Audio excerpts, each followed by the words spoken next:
Good morning, friends. So I hope you are clear about your exams now. So your exams are going to be held soon in June. Okay. So today we are going to see our 13th chapter, that is probability. So mostly we have almost completed all the chapters of paper 1 except the 7th chapter. So I'll even take session on that.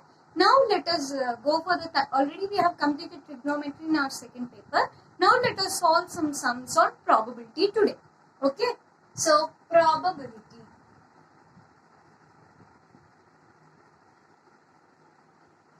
This is our 13th chapter.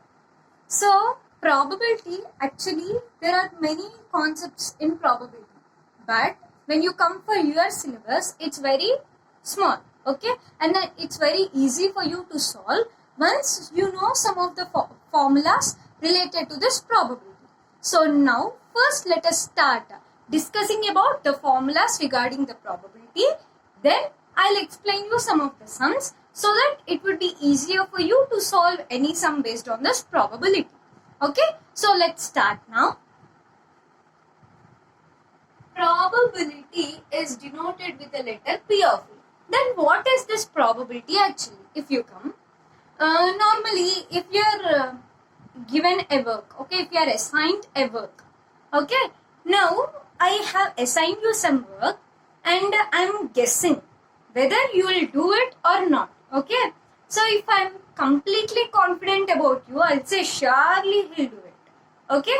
And if I have some doubt, he or she may or may not do it, okay. And if I'm sure that you will not at all do it, I'll say surely he'll not do it, okay. If I know surely what has happened, no problem. But most of the cases what we do, we make guesses, right? We don't know exactly what's going to happen. We guess. That guess is nothing but probability. Probably it may happen. So it may happen or may not happen. So both of them have the chances, right? So this type of what do we say? This we call it as probability. Making guess is nothing but probability. And probability is denoted with the letter P of E. Okay. So what is the formula? How we are going to calculate the probability? I'll give you an example. Now, the best example most of the time we'll take is tossing a coin. Okay. So all of you know, on coin we have a head as well as a tail. Okay. So whenever you need to count the probability, there is a formula. P of E is equal to number of favorable outcomes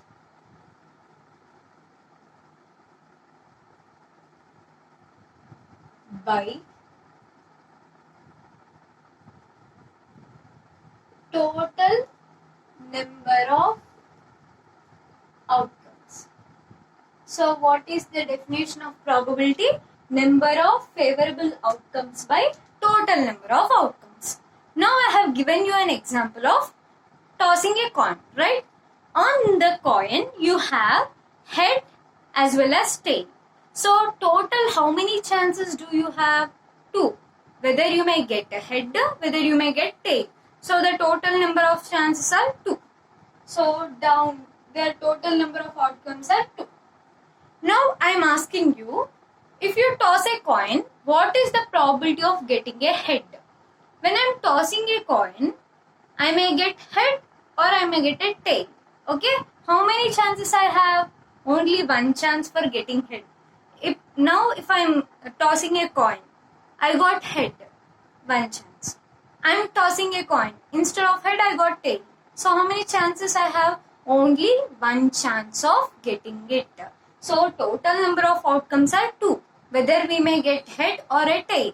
So the total number of outcomes are 2. If they ask you the probability of finding or getting a head when you toss, there is only one chance of getting head, right? So the chance of getting head is 1. So 1 by 2 its probability. Next for tail also, if you see, 1 by 2 is the probability. Okay? And remember this point, when probability of 2 events, now tossing a coin is an event, okay? When the probability of 2 events is same, the events are said to be equally likely events.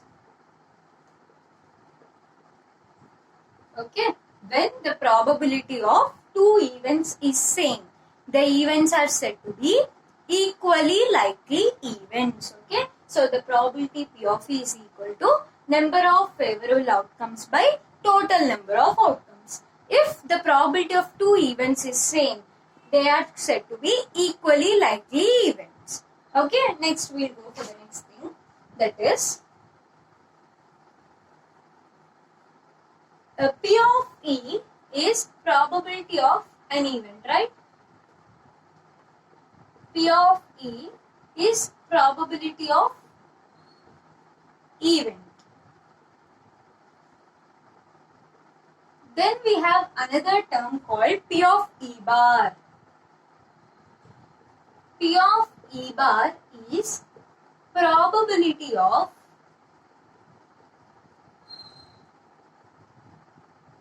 not an event. And remember one thing, P of E plus P of E bar is equal to 1.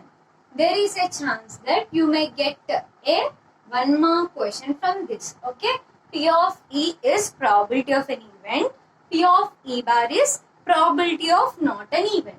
When you add P of E plus P of E bar, the value is 1.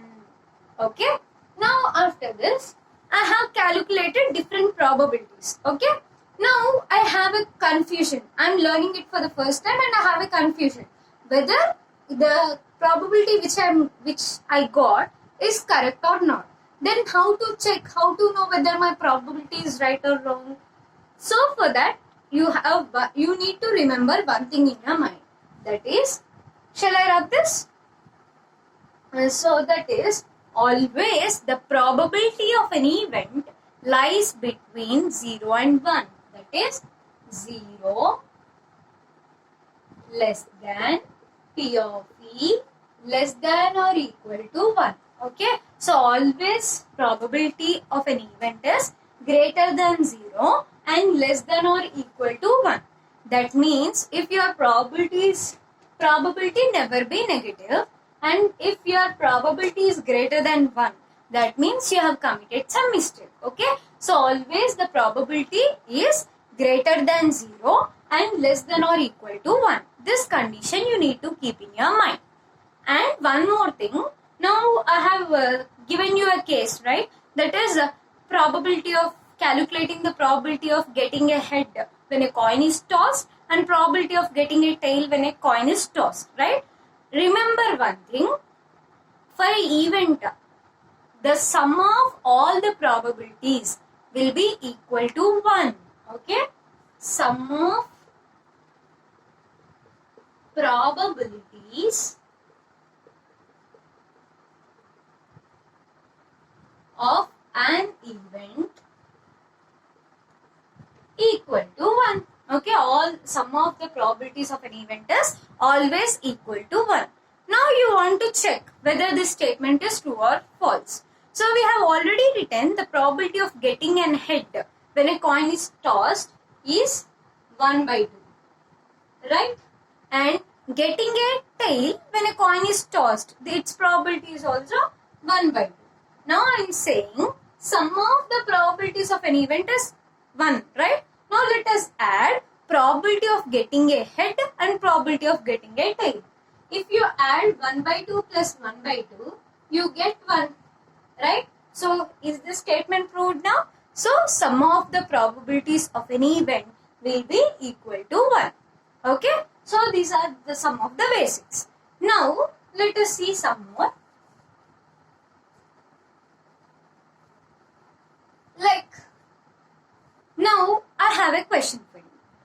I have said sometimes, mostly when we are sure that something is gonna happen. Okay? What now I said, like I have a confidence on X person that they'll do their work perfectly and in time. Okay, if someone asks me about that person, I'll say, I'm sure he'll do it. Right? So, such type of event which will happen for sure. Okay, The event which is going to happen for sure, we call it as sure event. The event which will happen for sure, you call it as sure event. The event which will happen for sure, you call it as sure event. And the probability of a sure event is 1. Okay, the probability of a sure event is 1. What is a sure event? The event which will happen for sure. Something which will happen at any cost, that is gonna happen. Such type of event you call it as sure event, and the probability of a sure event is 1. Next, now I'll give you an example. In a basket, there are 5 red balls, okay? And I'm asking you, what is the probability of picking a green ball from the basket? Have you understood my question? Once again, I'm repeating it. Listen. In a basket, there are 5 red balls. Now I'm asking you to find the probability of getting a green ball. So, already the basket is full of red balls. There is no green ball, right? So, will you able to pick up the green ball from that? No, obviously no. So, there is no green ball at all in the basket. There is no chance of getting it, right? Such type of event which will not at all happen, we call it as impossible event. The event which will not happen, you call it as impossible event. So, impossible event. And the probability of an impossible event is P of E is equal to 0. This is the probability of impossible event. So, most of the basics are covered, and one more thing I have left. I'll cover even that. Then in the next session, let us solve some sums. So, it would be very easy for you to score marks from this probability. That is, you have 52 cards. Okay? These 52 cards are called as deck of cards. You have 52 cards and you call these 52 cards as deck of cards. These 52 cards are divided into 4 groups. 13, 13 each. 13, 13, 13, 13. Okay? So, first 13, spades, clubs, diamonds, heart. Okay? And these spades and clubs are black in color. These diamonds and hearts are red in color. And remember one more thing. Out of these 13 cards, again you have 4 face cards. 4 face cards. Okay, again among 13, you have 4 face cards. 4 face cards. Okay, what are those 4 face cards? King, Queen, Ace, Jack. These are the 4 face cards present in spades, clubs, diamonds and hearts. Okay, you need to remember this because most of the questions are asked based on this. Okay, so you have 52 cards. They are called as deck of cards. These 52 cards are divided into 4. They are spades, clubs, diamonds and hearts. Spades and clubs are black in color. Diamonds and hearts are red in color. And in each 13, in each cards, that is in each set of cards, you have again 4 face cards. In 13, again you have 4 face cards. What are those 4 face cards? King, Queen, Ace and Jack. Now, with this, we have completed the entire concept of probability. And in the next session, let us solve the sums based on this concept so that it becomes easier for you to score marks in probability. I hope you have enjoyed this session and you have understood very clearly these topics. So, if you really understood it and if you really felt this explanation was good, please like, share and subscribe. Your subscription is very valuable for us. Thank you guys. Have a nice day.